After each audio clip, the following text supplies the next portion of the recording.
Hey guys, welcome back to Ashire Books. Today I'm going to be talking about my favorite books for the first quarter of the year, so January, February, and March. I've seen other people do this and I think it's a really smart idea because not only does it kind of let you think about what your favorites were and just kind of enjoy talking about some of those favorites again, but it also kind of helps you when you get to the end of the year try and think back on what your favorites were with a slightly more selected amount of books. So I'm going to be talking about those favorites today. I thought what I would do though, because I do kind of read a lot of different types of books or different genres, so I thought I'd pick like my top 2 or 3 out of a couple different sections and kind of go that way. So let's get started.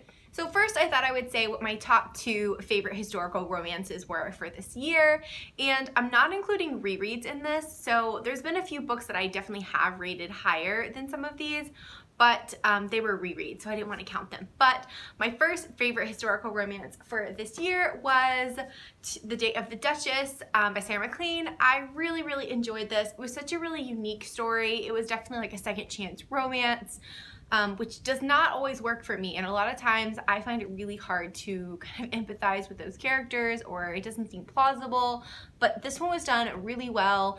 It was just gut-wrenching from like page 1 in a good way. It had me sobbing.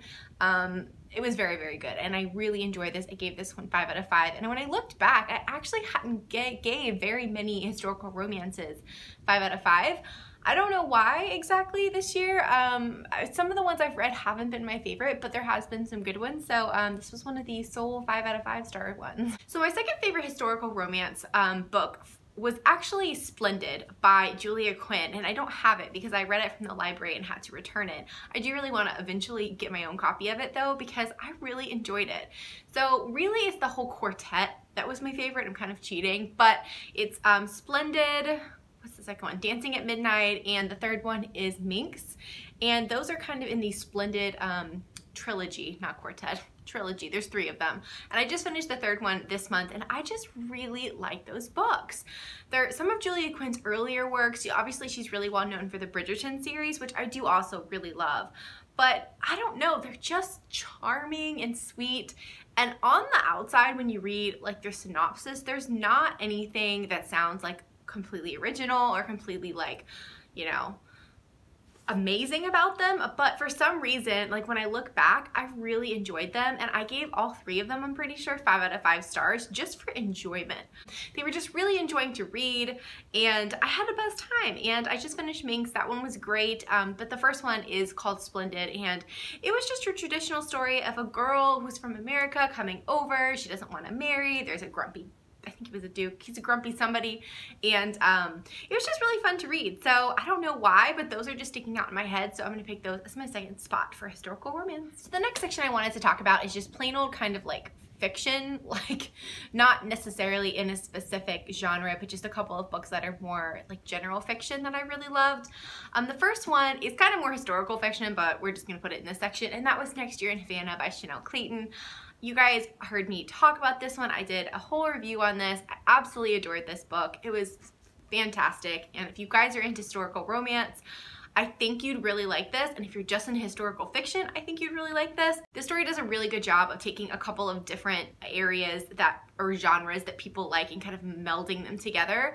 It's definitely got a bit of a mystery aspect, it's got the historical aspect, and it's got some romance, so together it just made for just a beautifully written book. So this was definitely on my favorites for this year. And the second one that's more just like a general fiction area, although I'm realizing now I really should have just called this the historical fiction section, because this again is kind of historical fiction, and that's Shadow of Night, which is book 2 in the All Souls trilogy by Deborah Harkness.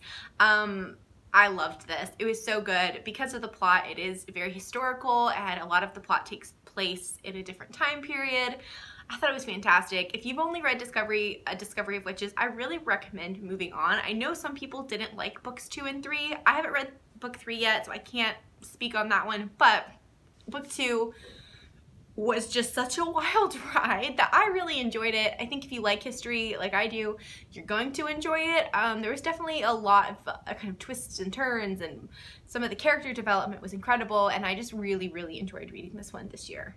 So the next and the last section that I was going to pick a couple of favorites from is kind of the contemporary romance genre section. And the first one that I loved this year was Ronnie Lauren, The Ones Who Got Away. I gushed about this one when I first read it. I thought it was just a really well done, beautiful, beautiful story.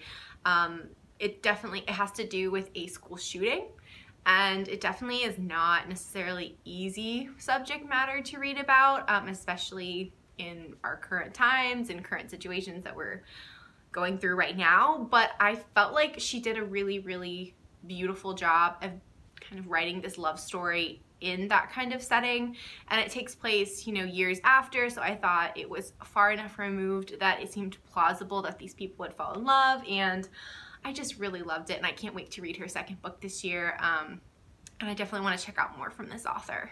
Next one in my contemporary romance section is The Royal Treatment by Melanie Summers, also goes by MJ Summers, but I loved this. This whole trilogy was so cute. Again, it's kind of cheating, but I'm just putting the first one in this favorites video. I thought it was just adorable. It was such a good, almost like a romantic comedy, I'd say. It was definitely really funny, so I definitely think it's more on the rom-com side. It's definitely lighter, but it does have some serious kind of tones to it, some serious kind of ideas that it talks about. But if you love a good royal romance and you want something that's funny and relatable and seems plausible in a way, this was my favorite this year. I've read a few this year about like royal romances, and I'm sure I'll read more with the royal wedding coming up, but this one was my favorite, and I really loved it. And Melanie Summers is such a sweet author, and I think we should all go support her. So if you haven't read this yet, definitely check it out. It's completely worth taking a chance on.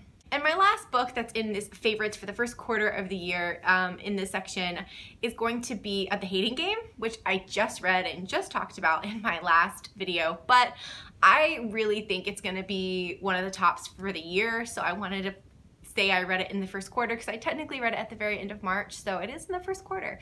But everyone was right. It was incredible. It was fantastic. It was funny. It was sweet. I don't have it with me because I already gave it to a friend to read because I finished it, and like 2 days later I gave it to a friend because I just want someone else to read it and love it so I can talk to them. But yeah, so I love that book. It's amazing. It's probably one of the best hate to love tropes based stories that I've read in a long time, so definitely pick it up if you haven't already read that, but I'm sure a lot of you have. But that's definitely a favorite for this year as well. I did want to also mention that I said I wasn't counting rereads in my favorites, but one that I did reread recently that I absolutely loved was Archer's Voice by Mia Sheridan. It's a reread, so I didn't really count it, but it was incredible. I love Archer's Voice. It's such a emotional and just very different kind of romance, very different vibe than a lot of other romances have. So definitely check that one out. And one last one, because I just thought of it and I felt like it deserves a shout out, is I just finished Show Me the Way by A.L. Jackson. So I'll actually be talking about that in my next wrap up, but I finished it technically on like the last day of March. So technically it would be in the first quarter, but it was incredible. I loved it. It was very good. I'd seen it around a lot, and we read it for the book club, for the Books of My Heart book club, and I loved it. I thought it was great. It was fantastic, and I could see that one sneaking up and being on my favorites for the year list, so thought I would go ahead and give it kind of like an honorable mention here. Okay, so those are kind of a few of my, well, more than a few, more like 8 or 9 of my favorites for the year so far in the first couple of months. Let me know what your favorites are. Do you guys think about your favorites for the year? Do you just kind of read? Either way is good. I do write down what books I read as well as use Goodreads, so I'd like to kind of think about which ones are my favorites. But I always am surprised because some of the ones that kind of resonate with me the most after the fact are not always the ones that I rate 5 out of 5 stars. So I'll be interested to see at the end of the year which ones are my absolute favorites and which ones really stuck with me, because even some of the ones on this list didn't get 5 out of 5 stars, but they still were my favorites. So don't ask me why I do that. No idea. But anyways, I'd love to know what you guys think. Let me know down below in the comments. Thank you guys so much for watching, and please like and subscribe if you'd like to, and I'll see you guys next time. Bye.